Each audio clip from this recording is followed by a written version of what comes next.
Okay, in this lecture you will study about the canonical forms of a function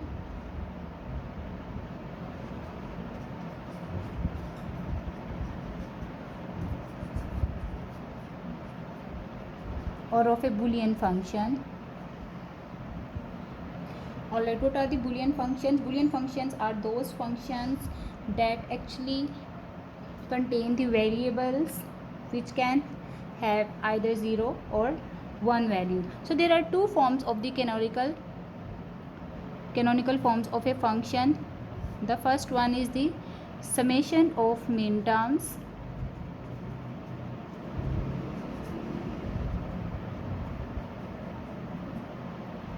and the second one is the product of maxterms.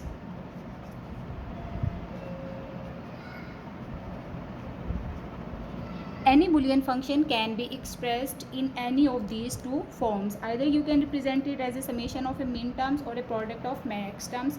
So let's just get the idea first. What are the minterms? If we are having three variables x, y and z, then for the different combinations of x, y and z, let's just write it down.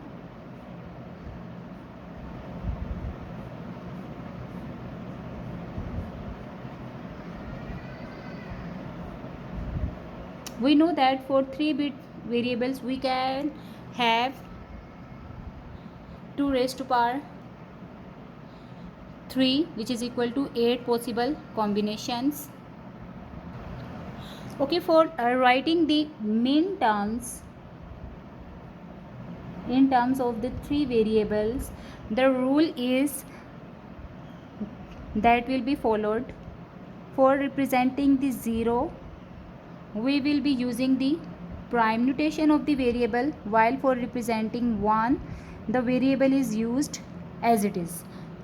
If we take the variable x, so for representing the minterms, which will be composed of three variables x, y and z, we can clearly see that x is having the value 0, y is having the value 0, z is having the value 0. So whenever 0 variable is being represented, it can be represented as a prime. And the second thing is, while representing the minterms, all the variables are linked with the AND operation. Okay, so there will be the AND operation that will link these three variables for representation of a minterm. So we can write the minterms corresponding to x, y and z like x prime, y prime and z prime. Similarly, for second combination 0, 0, 1, we can write it as x prime, y prime and then z. And similarly, we can actually mark the different combinations for the in terms of the minterms like that. Okay, the mnemonics that are used for representing the minterm or the first minterm is m0.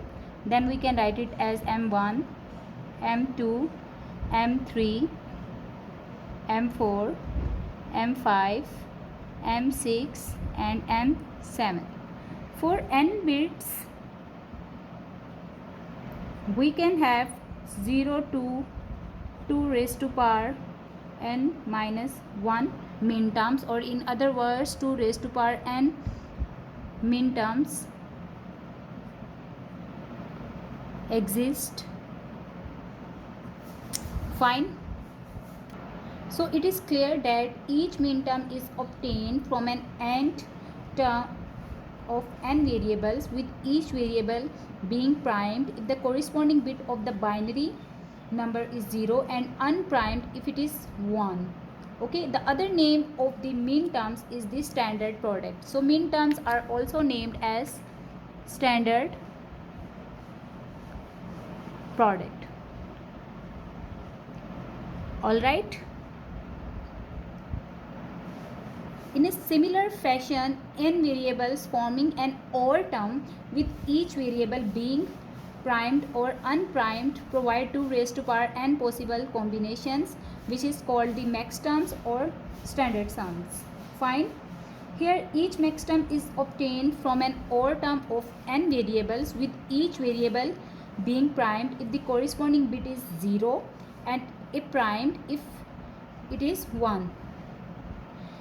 We can also note while deriving the maxterm that maxterms are actually the complement of the minterms. So while representing the maxterm, the rule of thumb is that 0 is marked as unprimed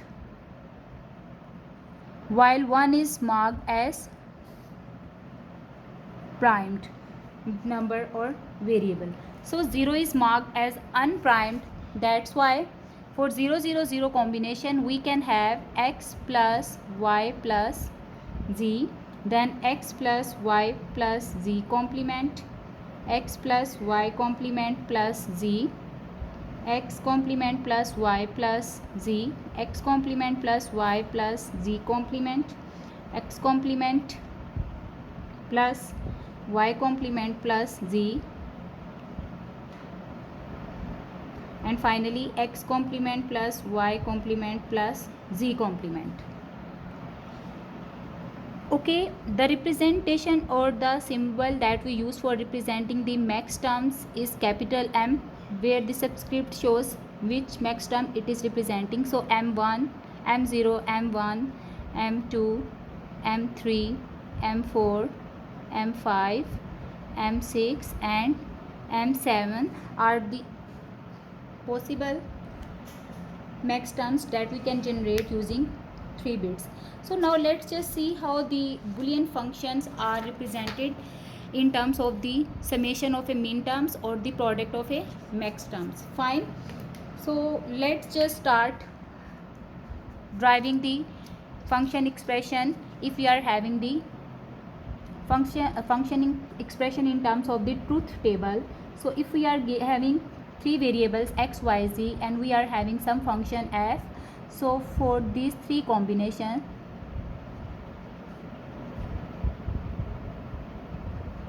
okay, so 0 0 0 0 0 1 0 1 0 0 1 1 1 0 0 1 0 1 1 1 0 and finally 1 1 1. So I will just place randomly 1 at any point just to make or drive the function expression.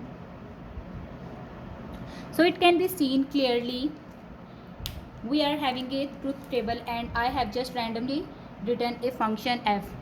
For representation of a function as a summation of minterms,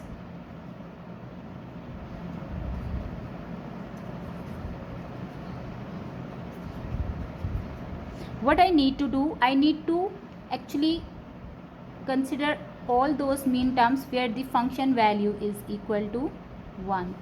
Alright. Since the output of the function is equal to 1 corresponding to minterm 0, 3, 4 and then M6. Okay, so I will just write down the function as x complement y complement z complement plus x complement y z plus x y complement z complement plus x y and z complement. Alright, so I have just written the min terms where the function was producing value equal to 1. Fine. If I do represent it each minterm by its symbol, that is equal to m0 plus m3 plus m4 plus m6, we can say that this particular function is represented as a summation of its minterms. Alright. So in this way you can simply generate or represent a function from its truth table as a summation of minterms. Let me just show you one important property that I previously discussed, that the complement of the minterms actually generates the max term. So let's say if I am having the first min term that is equal to x complement, y complement and z complement, and if I do take its complement, this is equal to x plus y plus z according to De Morgan's theorem. So if I do take the complement of m0, I actually got m0, which is the first max term. Okay, so I will use this concept for determining the expression of a function as a summation or as a product of max terms. Fine. So in order to generate the representation of the function as a product of max term, what I will do, I will first notice where the function is producing zeros.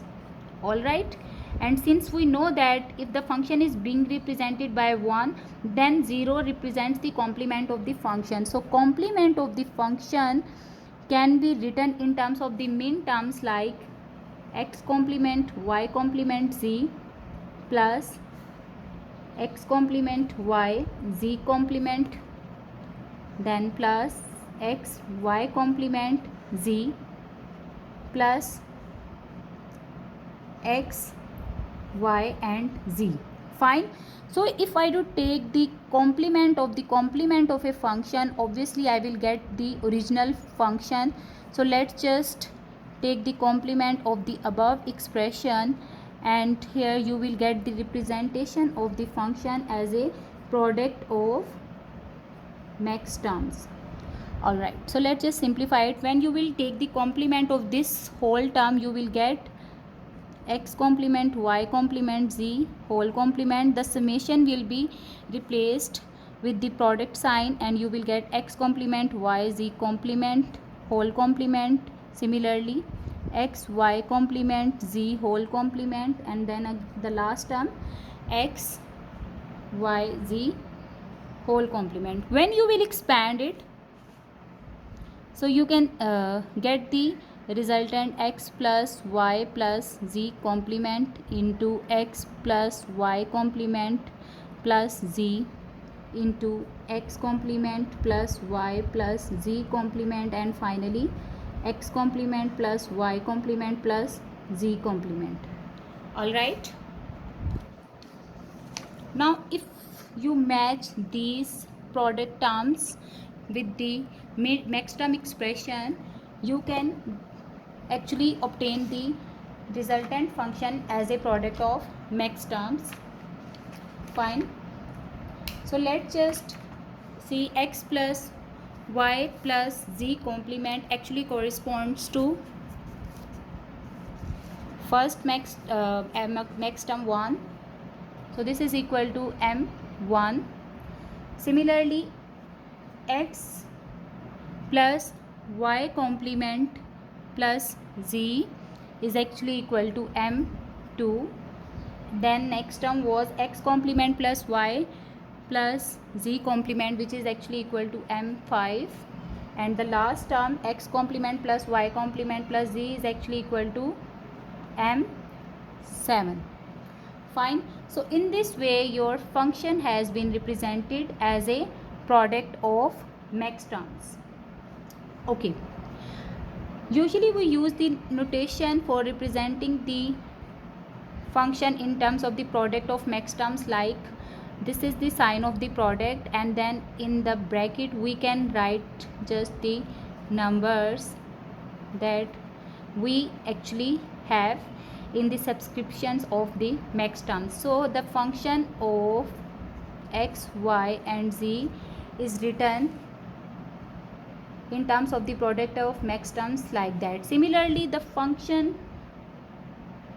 in terms of the summation of min terms is denoted by using the summation sign, and then we mention the subscripts of the min terms that were 0, 3, 4 and 6 in the previous example that we did. All right. So you can, if you compare the relation between the min terms and max term representation, you can see whatever the subscript is missing in the representation of the min terms is actually present in the representation of a max terms and vice versa. All right, so for three variables x, y and z, we know that the total number of the terms are from 0 to 7 subscriptions. All right, so if we are having an expression of a function as a summation of a min terms, and we are asked to directly determine the representation of a function as a product of max terms, you can just write down the product sign and then you can just write those subscripts that are missing in the representation of the min terms, like 1 is missing, 2 is missing, 4 is missing, and then 7 is missing. All right, so in this way you just can represent the representation of the function as a product of max terms or min terms directly. Now let's just do a question or a practice where we want to represent certain given function which is equal to f is equal to a plus bc complement. All right, and I want to represent this function either in the form of the summation of min terms or as a product of max terms. There are two approaches that we can take while solving this problem. One thing is that the canonical forms of the function representation requires that all the literals must be present in each term of the Boolean function representation. So for example, if I do say I have a Boolean function that is equal to f is equal to a plus b into c complement, then this is the first term, this is the second term. So this first term is actually missing two literals that are b and c. Okay, and similarly this second term is missing the first literal that is actually a.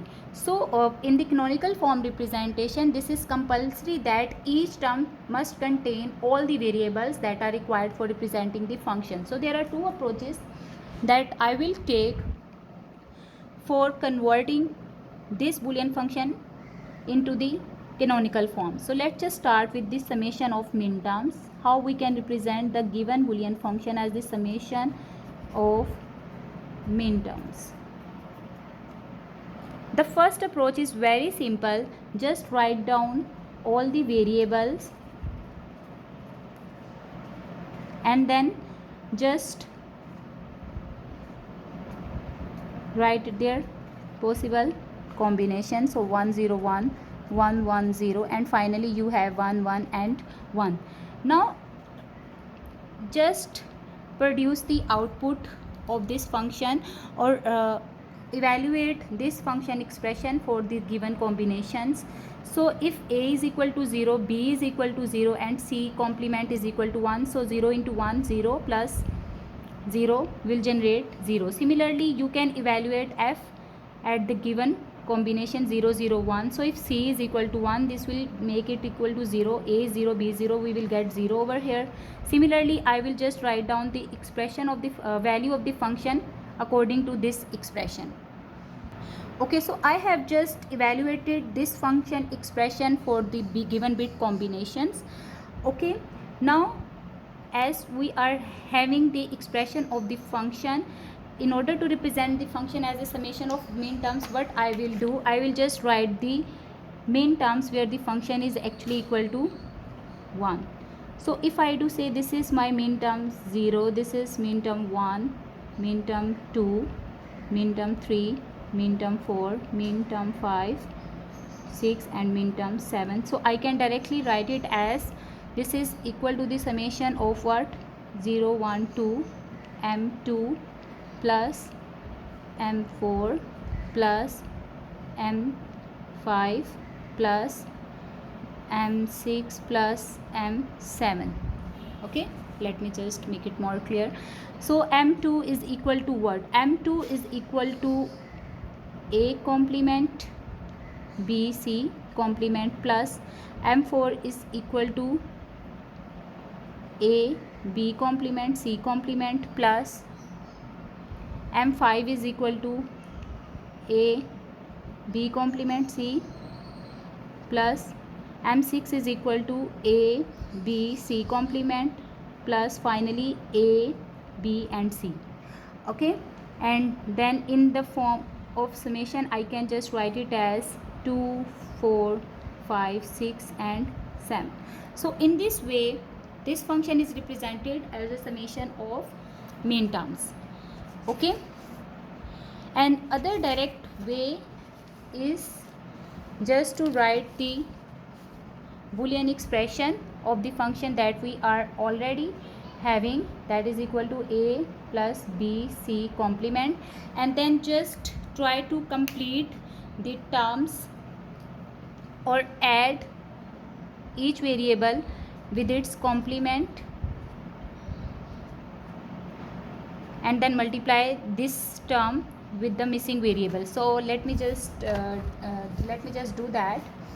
It means since the first term is missing the variable b and c, so I will just add the variable and its complement and then multiply it with the term present in the expression. So first I will try to multiply a with b plus b complement c.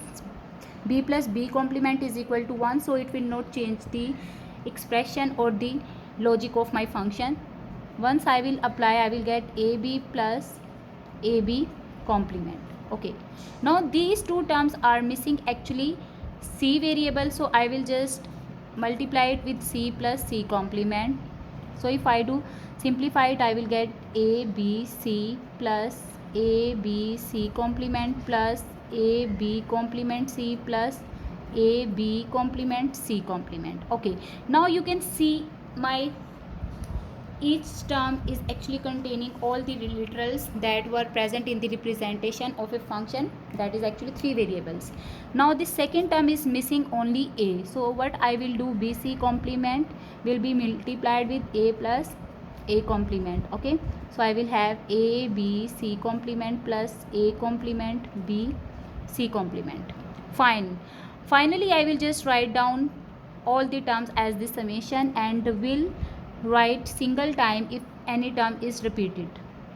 Okay, so I will have abc plus abc complement plus ab complement c plus ab complement c complement.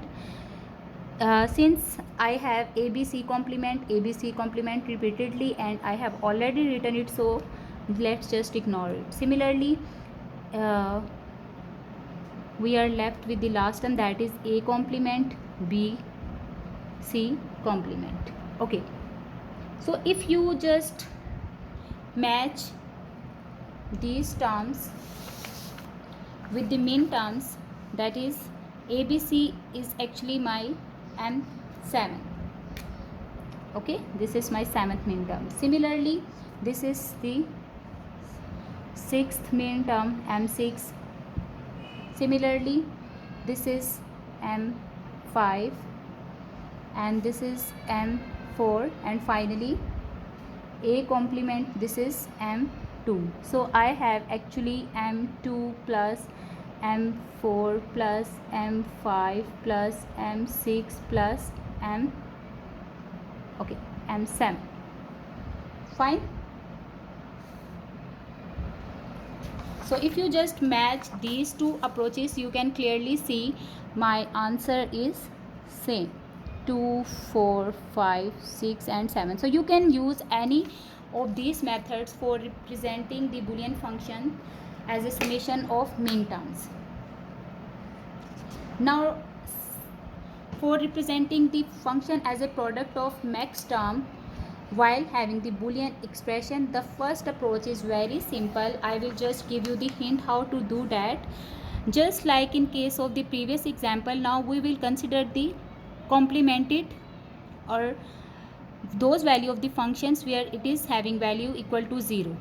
So f complement will be represented by this, and then I will just take again its complement, and in this way I can derive the function representation as a product of max terms, or I can directly write it is equal to product of 0, 1 and 3, since 2, 4, 5, 6, 7 are already present. Now let's just see another approach that is actually new to you guys, how to do that. So if we are having a function expression, what we will do, first we will try to mention or write the function as a product of terms, and then we will try to complete the literals that are missing in the expression. So a plus b c complement according to the distributed law can also be written as a plus b into a plus c complement. All right, now the next step is you just need to add any variable in the expression that is missing. So just like in this case c is missing, so I will add c into c complement, which is actually equal to 0. So adding 0 to this term will not change my boolean function logic, so that's why I will just add a plus b plus c into c complement. Let's just try to complete the literals. So I am just trying to complete the literals of a plus b. So this will result in a plus b plus c into a plus b plus c complement. Alright, now you can see the variables are completed. Similarly, a plus c complement can be completed like a plus b into b complement plus c complement, which will be equal to a plus b plus c complement into a plus b complement plus c complement. Okay, finally you can just substitute the values of these terms in the expression. A plus b is now equal to a plus b plus c, a plus b plus c complement, and a plus c complement is actually equal to a plus b plus c complement, and then a plus b complement plus c complement. If you notice here, you can clearly see we are having two repeated terms, a plus b plus c complement and a plus b plus c complement, which should be written only once. So I will just left a plus b plus c, a plus b plus c complement, and finally a plus b complement plus c complement. So if you now compare with the max term table, you can clearly write it as this is equal to capital M0, while a plus b plus c is equal to M1, and a plus b complement plus c complement is actually equal to M3. So the function of Boolean function of a, b and c as a product of max term is written as 0, 1 and 3, which is actually equal if you try to compare. Okay, if you have any questions, you can drop your queries in the comment box, and thank you for watching.